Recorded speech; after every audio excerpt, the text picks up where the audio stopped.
खासदार नीलेश लंके ने पुलिस प्रशासन की चूक के खिलाफ अपना आंदोलन प्रारंभ किया है।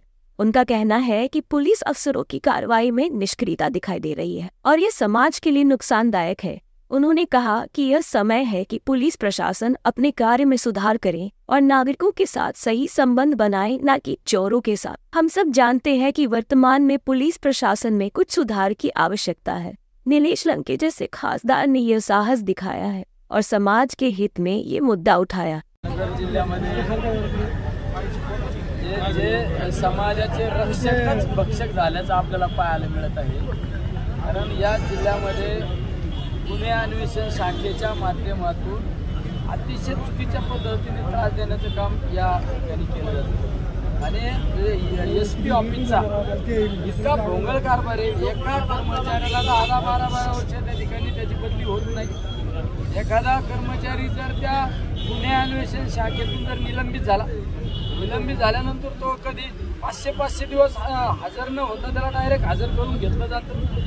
हजर करून ज्या विभागातला कर्मचारी निलंबित झाल्यानंतर त्याच विभागात त्याला घेता येत नाही, तरी पण संबंधित PI त्या कर्मचाऱ्यांची त्या ठिकाणी आपल्याकडं त्याला बोलून घेतलं जातं, त्याला परत त्या विभागामध्ये काम दिलं जाते।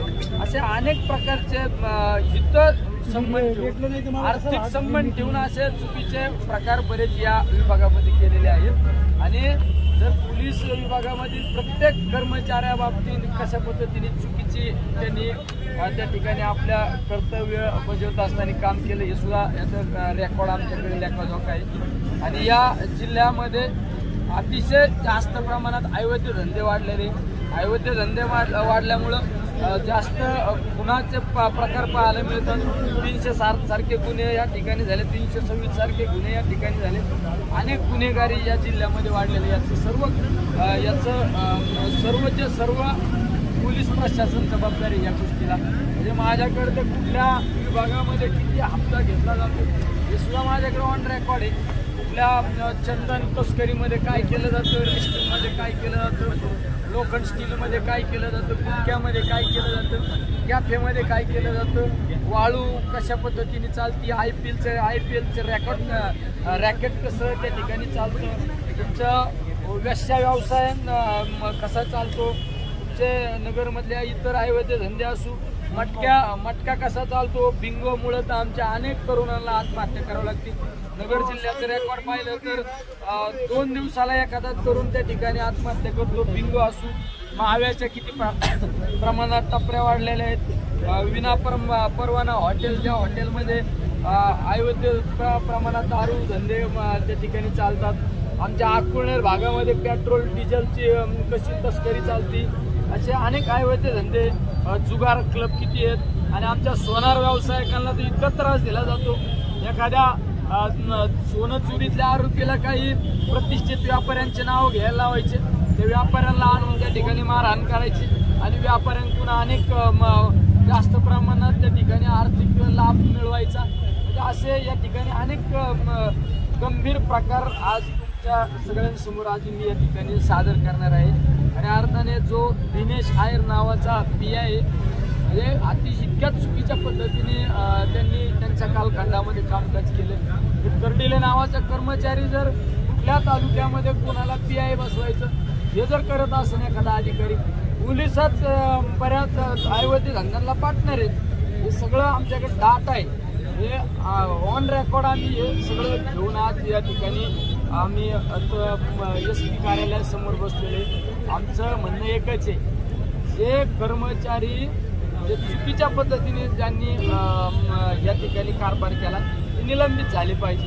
आणि जो PI आहे LCB विभागाचा PI गुन्हे अन्वेषण शाखा, त्याला सायबरचा पण चार्ज दिला, त्याला तात्काळ त्याला त्या ठिकाणाहून काढलं पाहिजे। अशा अनेक मागण्यांच्या संदर्भात आम्ही बसलेलो। आमचं सगळ्यात महत्त्वाचा मुद्दा आहे, जिल्ह्यातले सगळ्या प्रकारचे अवैध धंदे बंद झाले पाहिजे। साधारण आपल्या या मागण्या जर मान्य नाही झाल्या तर आपण किती दिवस उपोषण करणार? उपोषण म्हणलं ते माझं अनलिमिटेड उपोषण आहे। तुम्हाला माझं माहिती आहे, मला आउटपुट मिळाल्याशिवाय उठणार नाही, उपोषण आहे माझं। काय आज नाही माझ्या मागण्या मान्य झाल्या तर मी आज 4 दिवस किंवा 8 दिवस बसणार, माझ्या सर्वसामान्य लोकांना न्याय देणार। तुम्ही आज या ठिकाणी पाहिलं असेल, जिल्ह्यातून अनेक लोकांनी तक्रारी घेऊन आले, आम्ही पोलीस स्टेशनला गेल्यानंतर आम्हाला धमकावलं.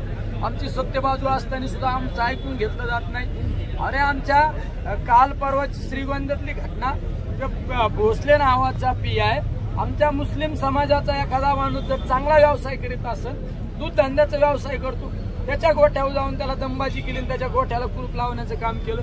त्या गोठ्यावर आमच्या दुभत्या गाया, त्या गोठ्यावर म्हशी, त्या डेअरी उत्पादकांनी सांगितलं की या आमच्या मुस्लिम समाजाचा एक सर्वसामान्य शेतकरी तो माझ्या डेअरी दूध आणून घालतो, त्याला सुद्धा सांगितलं की तू या ठिकाणी चुकीचा व्यवसाय करतो. अरे ही कोणची पद्धत तुमची? आमच्या मुस्लिम समाजाच्या माणसांनी वेगळे धंदे, चांगले धंदेच नाही करायचे का? आमच्या मुस्लिम समाजाचे किंवा इतर व्यापारी जर गाया घेऊन जात असेल, बैल घेऊन जात असतील, तर त्यांना सुद्धा अडवलं जातं, त्यांच्याकडून चुकीच्या पद्धतीची मागणी केली जाते. ही पद्धत कोणची? हे कोणाच्या म्हणणं पोलीस स्टेशन चालतं? हे सगळं भ्रष्ट पोलीस स्टेशन आहे. या राज्यामध्ये सगळ्यात महाभयंकर प्रकार तुम्हाला या ठिकाणी पाहायला मिळतील. आज माझ्यासारख्या एका लोकप्रतिनिधीचं निवडणुकीच्या कालखंडामध्ये CDR काढलं, माझे मोबाईल ट्रेसिंग केले. अहो यापेक्षा भयानक तुम्हाला सांगतो, ज्या विभागाच्या अंतर्गत आपण काही एखाद्या माणसाने चुकीच्या पद्धतीने आर्थिक व्यवहार करीत असताना आपण एंटी करप्शन डिपार्टमेंटकडे तक्रार करतो, त्या विभागातील अधिकाऱ्यांचे सुद्धा नंबर याने ट्रॅप केलेले.